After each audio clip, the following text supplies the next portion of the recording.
Guadalupe Comillo says she's a bird watcher, but I'm not so sure. Why do you say that? For one thing, most birders will go on for hours about the birds they've seen or the birds they want to see, but not her. In fact, birds seem to be the last thing on her mind. And for another thing?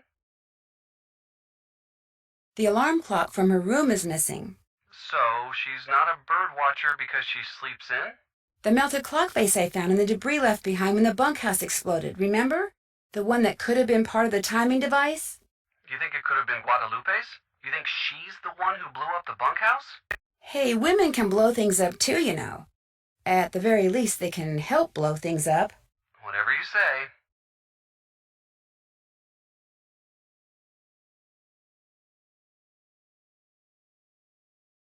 Someone dressed in a black snowmobiling suit decked me with an ice ball, and when I came to, the lake had been blown to pieces and I was stranded on an ice floe. Are you okay? I am now, but remember that piece of black fabric I saw sticking out of Trapper Dan's needle? You think it came from the clothes the guy who threw the ice ball was wearing?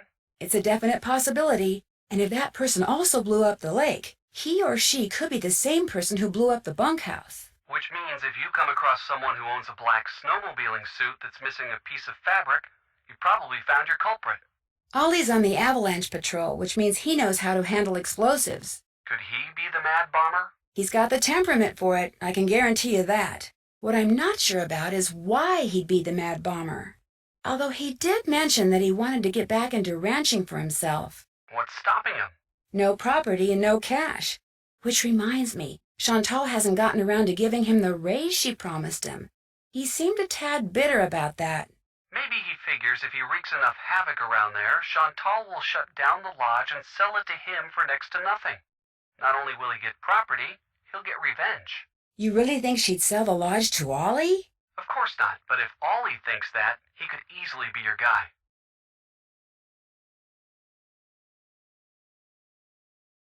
That's all I have to report. Good luck up there. And Be careful. Goodbye, Ned.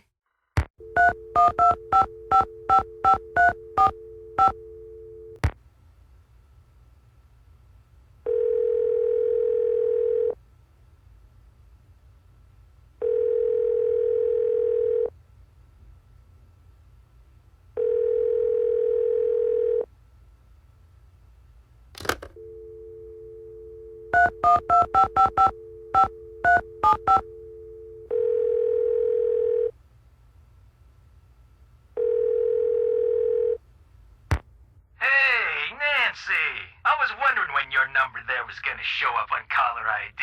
This is Dino Balducci. Remember me? From that last train to Blue Moon Canyon we went on? Yeah, I'm the one who helped you find that long-lost treasure. I'm not sure helped is the right word, Mr. Balducci. Please, call me Tino. In fact, Tino, I'm a little surprised you're still in law enforcement, considering some of the unethical, if not illegal, stunts you pulled back then. Hey, that's all behind me. Ancient history.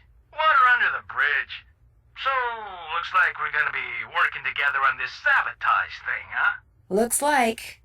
Well, you'll be happy to know that I'm working on something that'll pretty much crack this case wide open.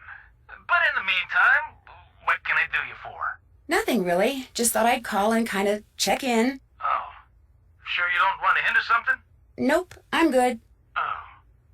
Well, Chantel hired me to be at your disposal, so you know where to find me. Arrivederci. Bye.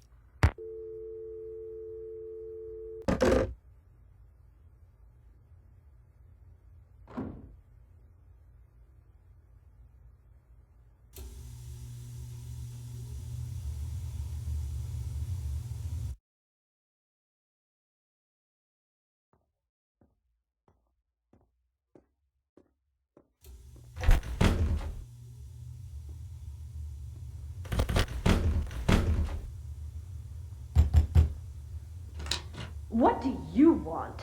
You messed with my rifle, didn't you? This I gotta hear. Excuse me? This fax just came for you. It's from the wacko left-wing wildlife gang that paid you to screw up my rifle so I'd miss that wolf. How dare you talk to me like that? I'm leaving this place right now. Good. You just got yourself an escort off the premises.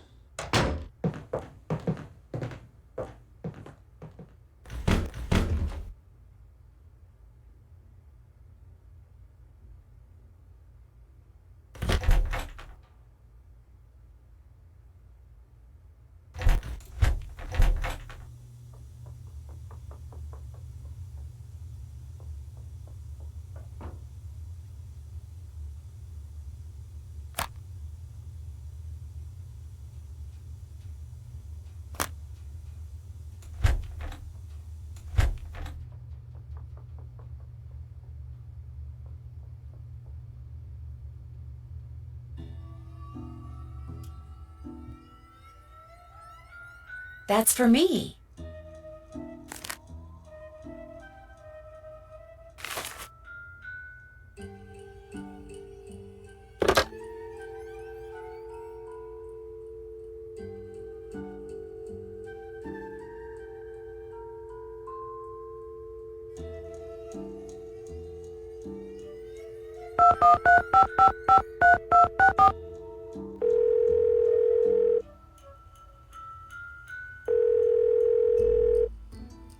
This is Lupe.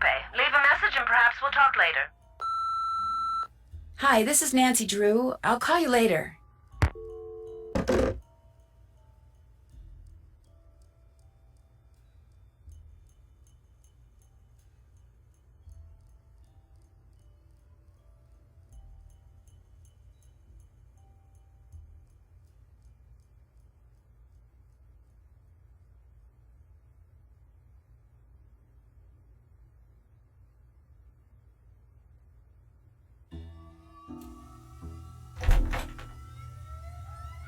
Call 1555 Mystico and prepare to be amazed.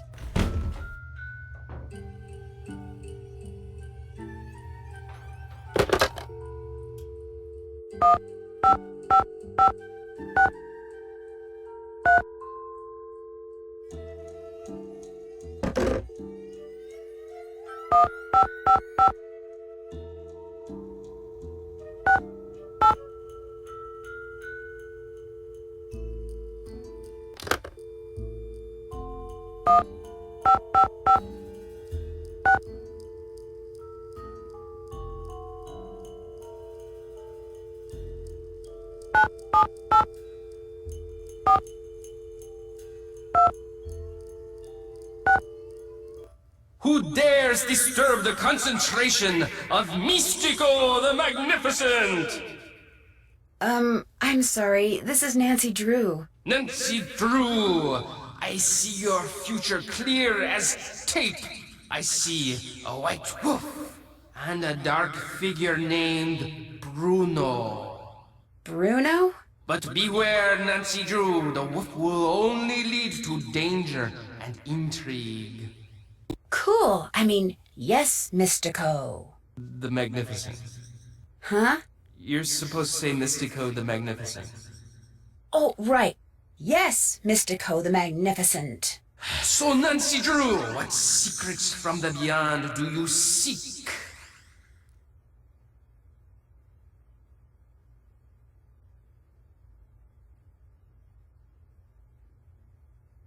Something very special.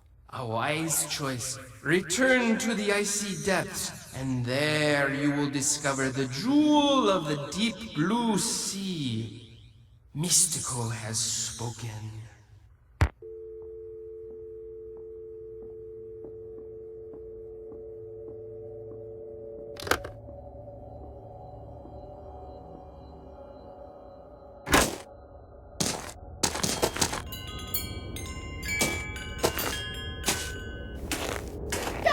You can't pass until you have proven yourself in battle.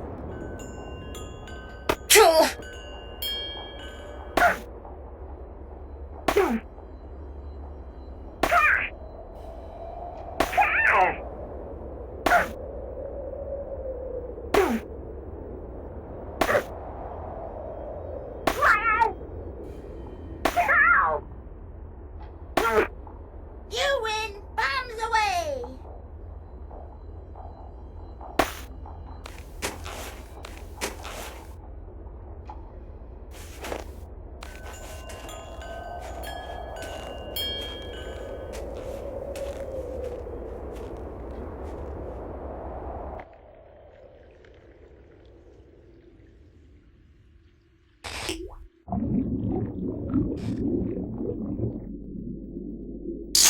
I broke my line.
I snagged a log. There goes my line.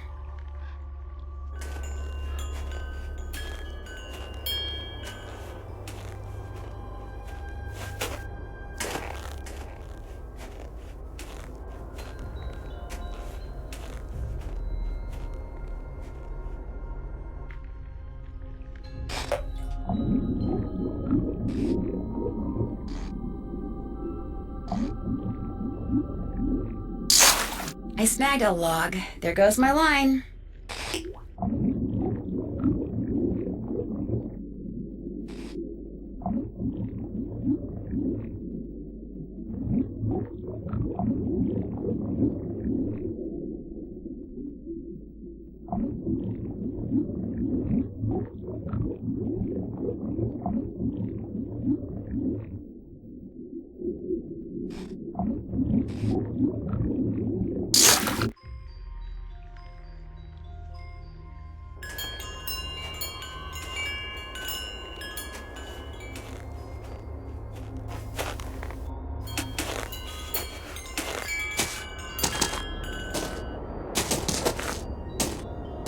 Ah, warm again.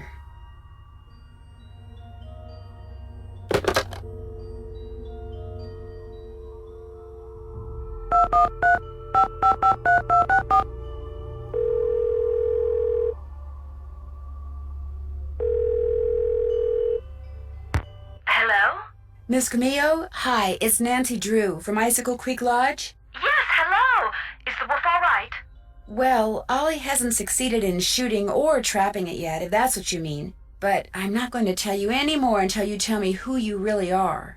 All right. I'm a member of Run and Grow Free. As you may or may not know, that's an organization dedicated to the protection of wild animals. I went to the lodge to make sure nothing happened to that wolf. See, we're trying desperately to arrange to have it captured and transported to a sanctuary. But so far, all the ones we've contacted are full. And unless and until we find a place for it, all we can do is try to protect it. Now tell me more about the contact you've had with the wolf.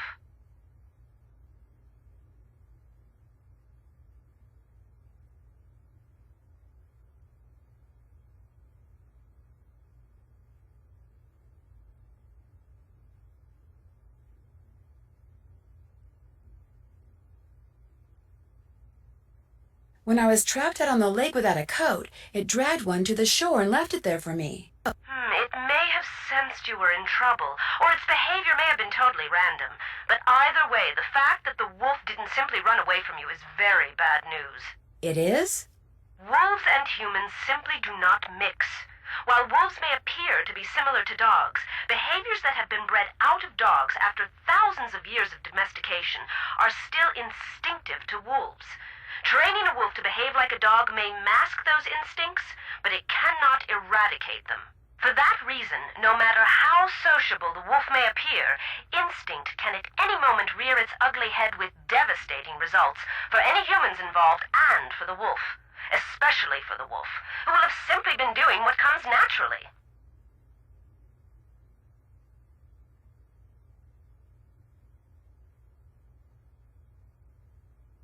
So I should avoid all contact with a wolf? Unfortunately, the damage has probably already been done, but you should certainly not initiate contact, and do not ever, ever give in to the temptation to feed the wolf.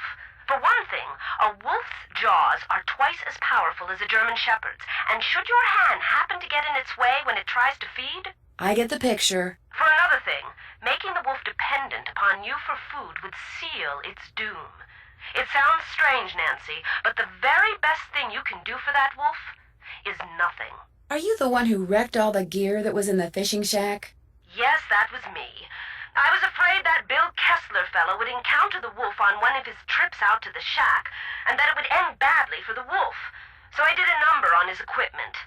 I've done worse while working on behalf of Run and Grow Free. Believe me. When you were here at the lodge, how come you had a magazine that featured Yanni Volkstaya in your room? You're very observant. I read the article thinking he might make a good spokesperson for Run and Grow Free. But then I actually talked to him. At which point I realized that not only is he a raving egomaniac, but he's appallingly superstitious when it comes to wolves. I put an abrupt end to that conversation. I was afraid he might try to tell me that wolves had eaten his grandmother or something. You know, actually, never mind. That's it for now. Thanks for calling. Oh, and from now on, call me Lupe. I think you've earned that right.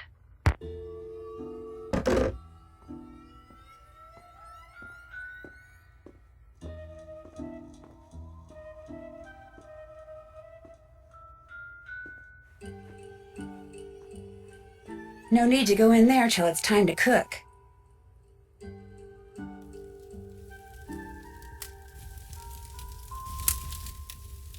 Hello again.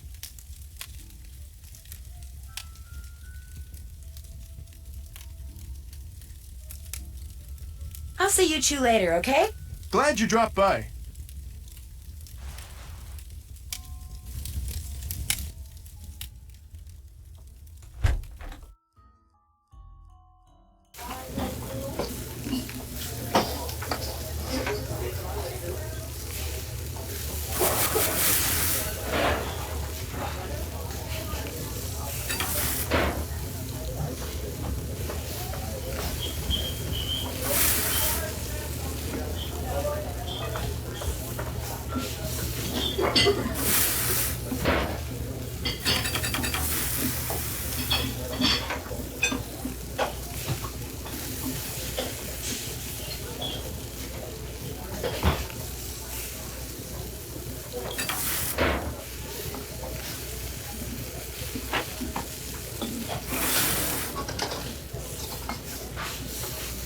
Order up.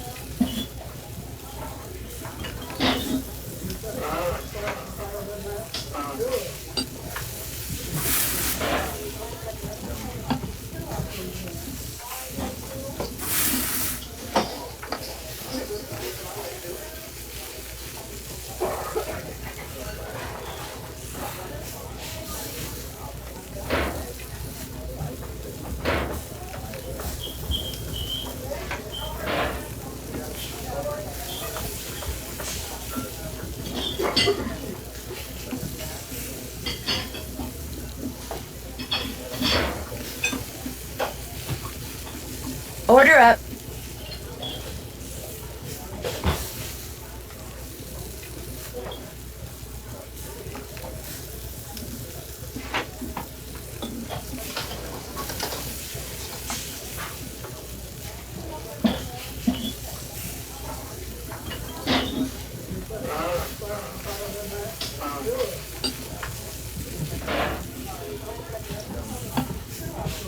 I can't serve this. Make it again.